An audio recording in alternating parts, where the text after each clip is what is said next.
Olá, muito boa tarde para você. Está começando o nosso Revista Maranhão, mais uma segunda-feira, graças a Deus.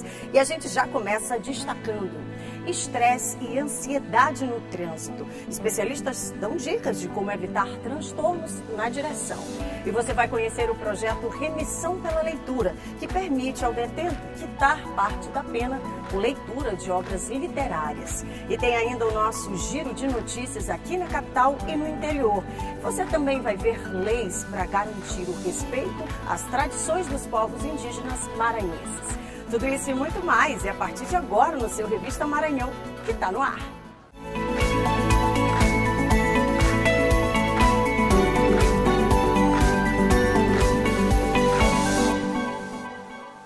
Começando mais uma edição do nosso Revista Maranhão, graças a Deus a semana está começando e que seja de tranquilidade para todos nós, né? E a gente já começa o nosso Revista Maranhão de hoje falando sobre essa agitação da vida, né? São tantos compromissos, tantas coisas para cumprir, mas apesar de todos esses problemas e também desses compromissos da vida, a gente não pode ou não deveria levar isso, transferir tudo isso para atenção na direção, viu? Tem que ter paciência, afinal de contas, a gente está dirigindo, né? E olha, especialistas estão cada vez mais alertando sobre o perigo do aumento da ansiedade.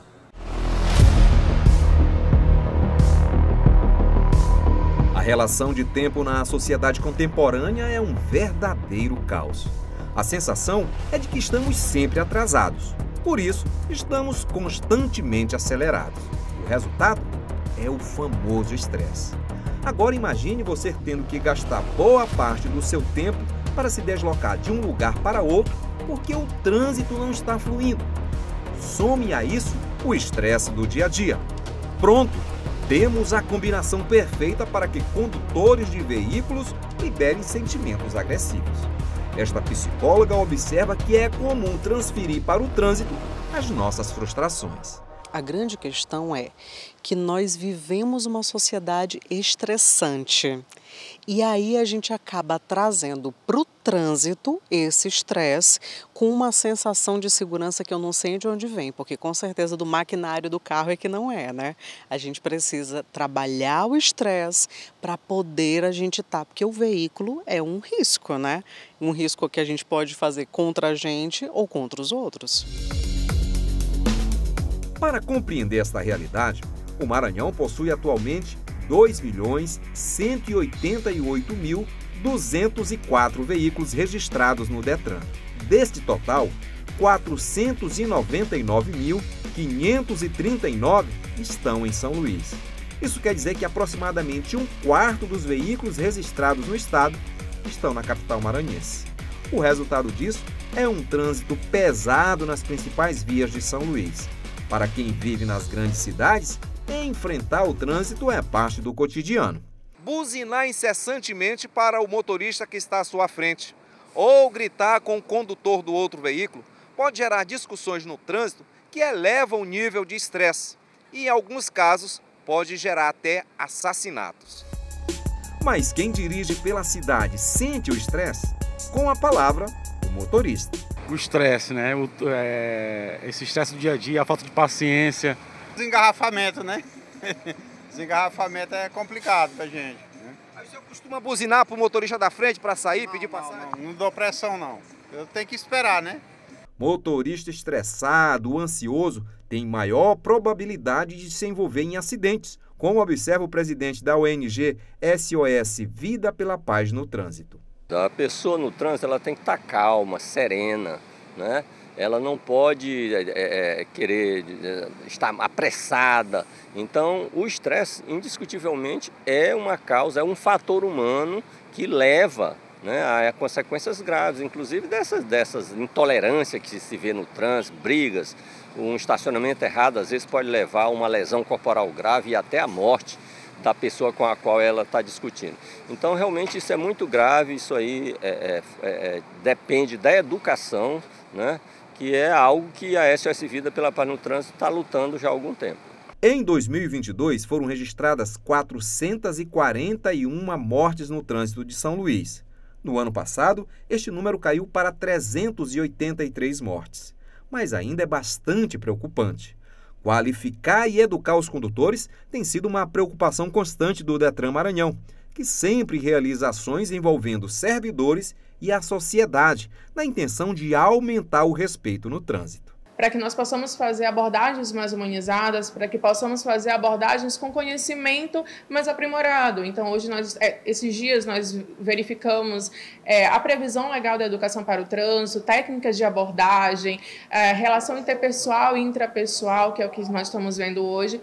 Tudo isso serve para que nós possamos servir a sociedade com um serviço de qualidade. A psicóloga dá dicas valiosas para você utilizar o tempo no trânsito de forma produtiva, mas relaxante, e evitar o estresse. Vai ter um trânsito ruim? Sai mais cedo de casa, para você ir um pouquinho mais tranquilo. Coloca uma música que faz com que você se sinta bem. Vai com uma pessoa que te inibe ter um comportamento mais agressivo. Ou seja, faça coisas para que o trânsito não seja o reflexo dos seus estresses que estão acumulados. Ele não pode ser esse reflexo, porque, como eu já disse, é um risco para você e um risco para os outros também. E olha, uma dica importante também é que quando a gente parar no sinal, né? Não custa nada ter um pouco mais de paciência quando o sinal abrir, ficar naquela história de buzinar. Acabou de abrir, o pessoal já está buzinando desesperadamente. Tem paciência, né? Tem que ter calma. E aí a gente vai levando o dia e também minimizando os problemas, não é verdade? Mas vamos falar agora de um projeto bem legal, está promovendo um incentivo à leitura, que é sempre maravilhoso. Só que esse projeto está desenvolvendo a leitura dentro dos presídios. É a remissão pela leitura, que consiste em proporcionar ao detento quitar parte da pena por meio da leitura mensal de uma obra literária.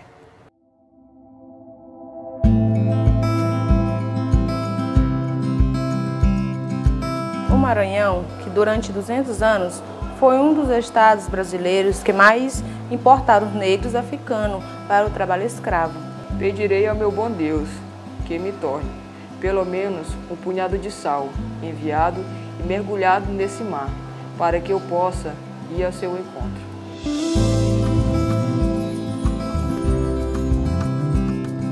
Frases que representam muito mais que o sentido de cada palavra. Aqui podem significar uma mudança de vida. Nossas personagens, que não vamos identificar, são mulheres que cumprem pena na unidade prisional de ressocialização feminina em São Luís. Elas fazem parte do projeto Remissão pela Leitura. Histórias que se misturam com as dos livros e podem representar um novo capítulo. A ideia inicial é de que a cada ciclo ou a cada livro concluído, elas consigam uma redução na pena. Mas no final a experiência acaba sendo bem mais do que isso.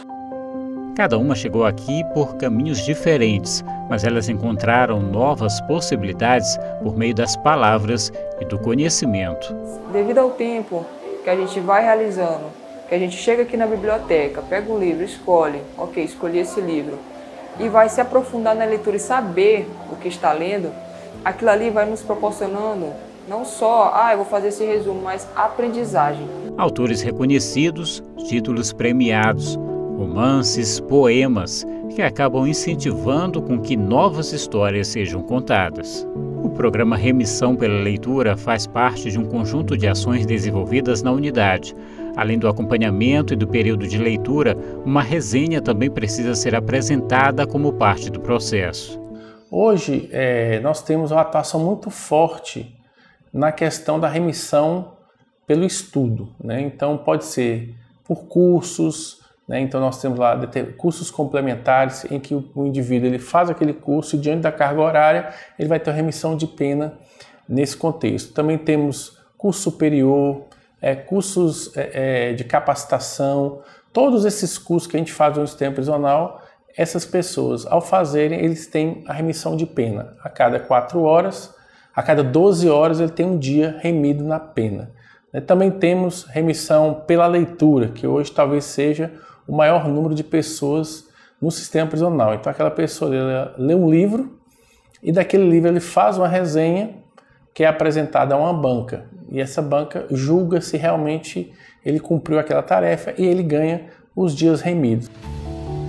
A iniciativa instituída pela Lei Estadual 10.606, de 30 de junho de 2017, é desenvolvida em mais de 30 unidades prisionais no estado. Quem atua como facilitadora desse projeto acompanha de perto cada evolução. O projeto ele abrange, para além da leitura, outras atividades educacionais, né? Através dele a gente desenvolve a criatividade, a escrita, a leitura dessas pessoas. A gente tem percebido um aumento no nível de escolaridade, né? Então tem pessoas que elas entram no sistema já para fazer a alfabetização, e hoje aqui na unidade prisional feminina a gente já tem internas que estão na pós-graduação, né? Então já fizeram toda a educação básica, já passaram pelo ensino superior, e a gente sabe que a leitura ela está atrelada a isso.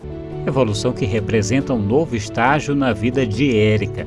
Após cumprir pena de 12 anos na unidade prisional feminina, viu as escolhas erradas e más companhias ficarem para trás e a vida ganhar novos rumos com a ajuda dos projetos. E ainda que não tivesse nenhum tipo de estímulo lá dentro, eu estava decidida a entrar e sair com a minha fé intacta. No entanto, eu cheguei lá e eu tive a notícia de que eu teria o benefício da leitura. Uma leitura mensal, que depois de lido você faz uma resenha, e você ainda por cima seria beneficiado com uma remissão de pena. Então eu pensei, bom, além de eu não vou ficar ociosa, não vou ter meu tempo sem fazer nada, eu vou conseguir ainda mais ampliar o meu conhecimento, porque foi o que aconteceu, e escrevendo a resenha, e ainda vou ser gratificada com dias a menos na minha pena. Então isso realmente foi uma notícia que trouxe ainda mais esperança para mim lá dentro. Hoje, prestes a concluir o curso de serviço social, escrever o próprio livro faz parte dos planos. Trajetória de superação que também pretende inspirar muitas outras. A leitura mudou a minha vida para sempre. E eu continuo escrevendo e agora eu quero tornar oficial.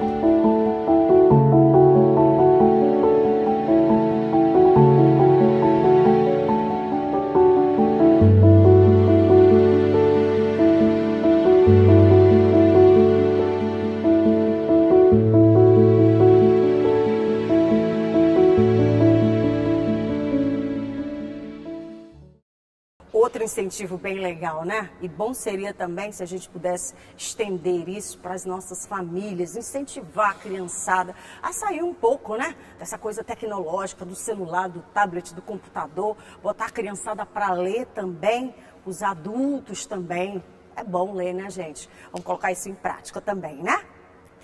Mas vamos começar também a semana trazendo o giro dos municípios, a movimentação durante o fim de semana. E aí você fica por dentro do que é notícia aqui na capital e no interior do Maranhão.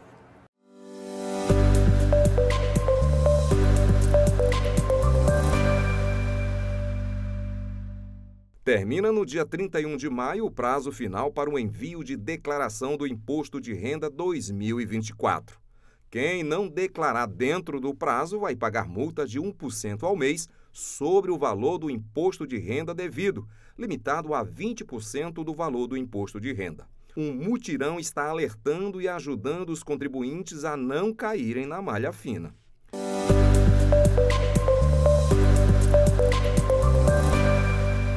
O governo do Maranhão entregou à comunidade indígena de Aldeia Escalvado, no município de Fernando Falcão, a maior escola para educação indígena no estado. O Centro de Educação Escolar Indígena Raimundo Roberto Capertic Canela faz parte da Escola Digna. Com investimento na ordem de quase 4 milhões de reais, a unidade vai oferecer ensino fundamental e médio, com 12 salas de aula e todos os equipamentos necessários para a prática do ensino.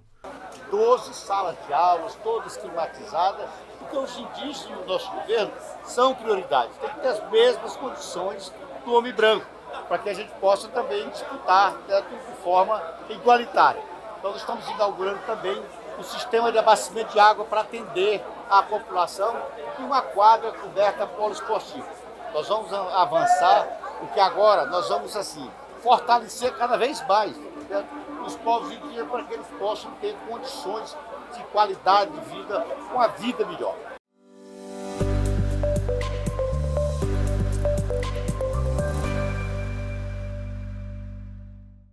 Deixa eu ir para o intervalo, mas antes abraçar, né? Deixa eu mandar um abraço aqui para o pessoal que está no interior do estado. Muito obrigada pelo carinho. Está aqui na capital também.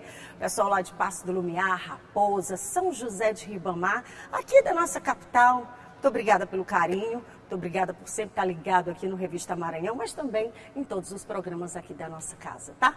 Que tem um objetivo único, que é de levar a informação até você. E não esquece, redes sociais estão aqui, ó.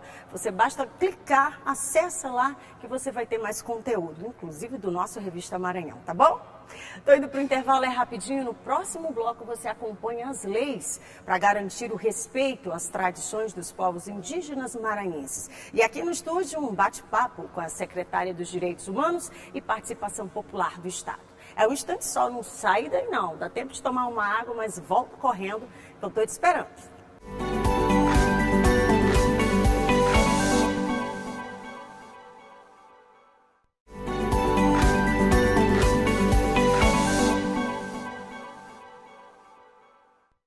E eu estou de volta com o nosso Revista Maranhão e agora, já no segundo bloco, trazendo uma temática super importante. É que agora, né, no mês de abril, a gente volta a essa temática dos povos indígenas e, claro, trazendo sempre à luz da discussão.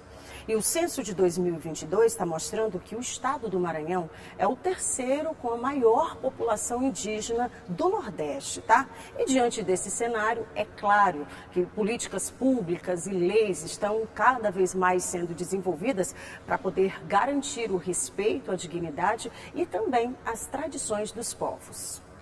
No Brasil, já são mais de 1.693.535 indígenas, de acordo com o último censo do IBGE, realizado em 2022. Em 2010, eram em média 896.917 pessoas indígenas no território brasileiro. Ainda segundo o Instituto, Maranhão é o terceiro estado do Nordeste com a maior população indígena. São 57.214 pessoas que se autodeclaram assim. Em todo o estado, existem 20 territórios indígenas. Destes, 17 são demarcados, segundo a Fundação Nacional do Índio, a FUNAI. Em um estado com 72,93% da população indígena vivendo dentro de terras indígenas, foi necessário criar leis para defender as tradições, os territórios, a cultura desses povos originários. Entre elas está a Lei 11.638 de 2021, que instituiu no Maranhão o Estatuto Estadual dos Povos Indígenas. A legislação pioneira no país também criou o Sistema Estadual de Proteção a eles. Também em 2021 foi sancionada a Lei 11.568, que instituiu no calendário oficial de eventos do Estado o Dia Estadual da Mulher Indígena, celebrado anualmente em 5 de setembro. Em 2022, foram sancionadas a Lei 11.820, que criou o selo de qualidade e autenticidade artesanal indígena produzido no Maranhão, e a Lei 11.642, que reconhece o artesanato produzido e comercializado diretamente pelas comunidades indígenas como de relevante interesse cultural do Estado. Em 2023, passou a vigorar a Lei 11.960, que declara a Festa da Menina Moça como patrimônio cultural e imaterial do Maranhão. Em 19 de abril, é celebrado o Dia dos Povos Indígenas. Antes conhecido como Dia do Índio, a alteração no nome aconteceu por meio de uma lei federal sancionada em 2022. A data é importante, um momento para ressaltar e respeitar a história de luta dos povos originários no Brasil, país que quase dobrou a população indígena em 12 anos. E eu já estou aqui na nossa salinha, né? Porque comigo a secretária de Estado dos Direitos Humanos e Participação Popular, a Lília Raquel, que vai conversar com a gente sobre essa temática que é tão importante, né? Muito boa tarde, secretária. Boa tarde, Kate. Boa tarde a todos os telespectadores do Revista Maranhão. Obrigada primeiro pela participação, eu sei que você está aí numa semana conturbada também, né? Mas é lógico que a gente precisa tratar, uma vez que agora, no dia 19, a gente até conversava nos bastidores, que a gente aprendeu, né, desde pequenininho, que é uma data importante. Dia do índio, assim que a gente aprendeu, né? Mas existem modificações e que bom, né? Porque o tempo vai passando e é necessário que a gente vá criando muito mais propriedade sobre os assuntos. E agora, essa data também, ela teve uma modificação. Agora a gente tem outra denominação, não é isso, secretária? Exatamente.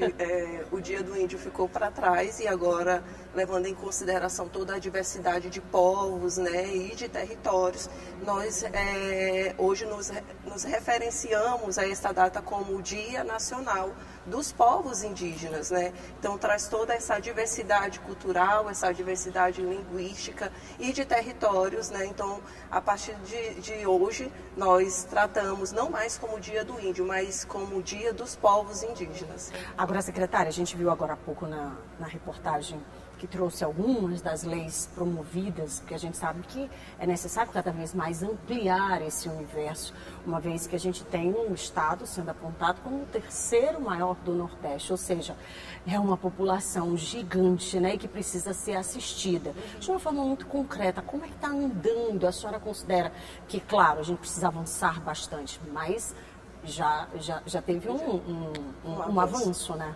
Perfeitamente, Kate. Hoje o estado do Maranhão, ele é um dos estados pioneiros, né, que já tem leis específicas que versam sobre políticas públicas, sobre avaliação e monitoramento e a criação de um sistema, né, que versa sobre a segurança e a garantia e promoção dos direitos humanos da população indígena. Inclusive o Estatuto, né? Inclusive o Estatuto é uma lei muito moderna, que foi criada ainda no ano de 2021, na gestão do ex-governador Flávio Dino, que é a Lei 11.638, que cria o Estatuto Estadual dos Povos Indígenas. Essa lei, ao tempo que cria o Estatuto, ela também cria o sistema de segurança para os povos indígenas, ou seja, esse estatuto é um instrumento importante que resguarda as tradições, os saberes, as línguas, né, todo o saber popular que os povos indígenas eles têm, mas também cria um sistema que trata exatamente da garantia e promoção dos direitos humanos. Então, por exemplo, hoje o sistema, ele cria o Conselho, né, dos Povos Indígenas, que faz um monitoramento de todas as políticas públicas que existem no âmbito do governo do Estado.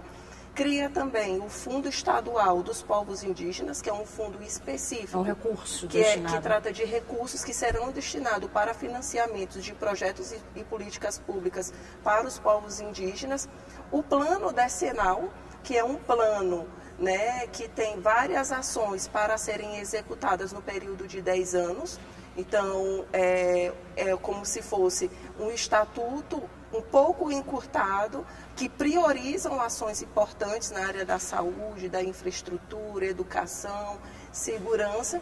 E um ponto muito interessante, que hoje nós sabemos que é de competência do Poder Executivo Federal atuar nos territórios indígenas, mas o Estatuto Estadual permite essa complementação de atuação dos municípios e do Estado. Agora, a senhora tocou num ponto que eu acho que é fundamental para a discussão, né? A gente tem vários problemas em nível nacional, mas trazendo aqui para a nossa realidade, que a gente precisa, como diz, né, na verdade é o dito popular, cuidar um pouco mais do nosso quadrado. Nós temos muitas áreas indígenas aqui dentro do Maranhão. Como é que tem atuado, já que a gente tem, né, essa abertura, como a senhora colocou agora, não só o governo federal, mas também agora o governo estadual, numa atuação direta, pode interferir em crises realmente que são instaladas nesses territórios? Hoje o governo do estado, Kate, ele tem em praticamente todos os órgãos do governo, desde a área da saúde, educação, segurança, tem alguma ação específica para os territórios indígenas. A própria garantia de direitos humanos desses territórios se passam inclusive por uma articulação conjunta que é feita através da Secretaria de Direitos Humanos, da Secretaria Adjunta, que também faz parte do sistema de proteção aos povos indígenas. Hoje nós temos uma Secretaria Adjunta que é ocupada por uma indígena, Rosilene Guajajara, que é uma professora, tem uma atuação na área de direitos humanos. Então há uma articulação da Secretaria Adjunta dos Direitos Humanos que monitora todas essas ações em outros órgãos do governo do Estado para atuar dentro desses territórios. Então, o que a gente percebe é um nível de organização dentro do governo do Estado e um alinhamento importante com o governo federal. Nos últimos 6 anos, houve um desmanche das políticas públicas a nível nacional, né, visando o atendimento aos povos indígenas. Hoje já há um realinhamento do governo do Estado, juntamente com o governo federal, com a alocação de recursos, inclusive, para fortalecer essas ações no âmbito do governo estadual. Porque o que a gente percebe, né, secretária, é que essas áreas, esses territórios indígenas, o grande conflito é em razão da invasão, né, de terceiros. Do desmatamento, da exploração indevida dos recursos naturais. Termina retirando esses povos dos seus lugares de origem. E a gente sabe também que o Maranhão é gigantesco, né? Como é que você consegue alcançar essas regiões nessa atuação direta? Precisa ser uma atuação conjunta, Kate. A entrada ainda dentro dos territórios indígenas, no que diz respeito à demarcação dos territórios, ainda é de competência exclusiva da União, né, através da FUNAI. Hoje nós temos 20 territórios reconhecidos indígenas, 17 territórios demarcados pela FUNAI. Tem 3 territórios que estão passando por esse processo, mas o Estatuto nos trouxe também um pouco dessa abertura, ou seja, quando tem algum conflito dentro dos territórios, a primeira equipe a chegar é a equipe do Estado, é a Polícia Militar, né, que faz toda essa salvaguarda até a Polícia Federal, né, até as autoridades federais conseguirem chegar no território. Então, há essa união, há essa pactuação para que a equipe do governo do Estado, através da FT Vida, que foi mais um instrumento criado também pelo próprio sistema de proteção aos territórios indígenas, para que a Polícia Militar, a equipe de Corpo de Bombeiros, a própria Secretaria do Meio Ambiente e a Secretaria de Direitos Humanos possam ter o mínimo de participação possível para evitar esses conflitos dentro dos territórios indígenas. Agora, secretária, para a gente finalizar em razão do nosso tempo, a senhora destacou ainda há pouco sobre um fundo, né, para assistência direta. Como é que é possível a utilização desse fundo, né? E como é que está sendo destinado também? Quais são as prioridades, os critérios? Esse fundo, Kate, ele está ainda em processo de regulamentação. No dia 19 agora de abril, o governo do estado vai estar promovendo lá no município de Fernando Falcão, dentro de um território indígena, Aldeia Escalvado, um mutirão de cidadania para os povos indígenas. E lá o governador Carlos Brandão fará a assinatura para regulamentar esse decreto. Ele está em fase de regulamentação, precisa da assinatura do decreto. Mas esse fundo prevê que a arrecadação dele seja arrecadado dentro de ações governamentais, dentro da ação do governo do estado, mas permite também que a iniciativa privada também doe para esse fundo. Então, todo projeto que seja construído dentro do poder público, mas também com a participação dos movimentos sociais e de entidades que dialogam com os povos indígenas, sejam executados e sejam financiados através desse fundo. Muito bem, secretária, muito obrigada pela participação aqui com a gente. Eu acho que foi uma entrevista muito esclarecedora, inclusive. Mas, se você quiser saber outros detalhes dessa atuação direta do Estado, né, nessas áreas indígenas dos povos aqui no Maranhão, você pode, mais uma vez, está aqui o endereço aparecendo, você pode mandar para a gente aí a sua pergunta, mandar para a gente o seu questionamento, tá bom? Secretária Lília, muito obrigada, tá? Já deixo aberto aqui o espaço para a senhora voltar com a gente. Obrigada, Kate. Agradeço ao convite, à Revista Maranhão. Aproveito para convidar para a ação do dia 19, lá no município de Fernando Falcão, para um mutirão de serviços para atender especificamente nossos povos indígenas do estado do Maranhão. Obrigada, viu? Estou me despedindo, desejando para você mais uma vez, né? Que a gente tenha uma semana abençoada e que seja desse jeitinho, viu? Com muita coragem, com muita fé e com muita esperança também. Fiquem com Deus, logo mais tem o Ronald II, logo colado aí no nosso Revista Maranhão, trazendo outras informações. Tchau, gente!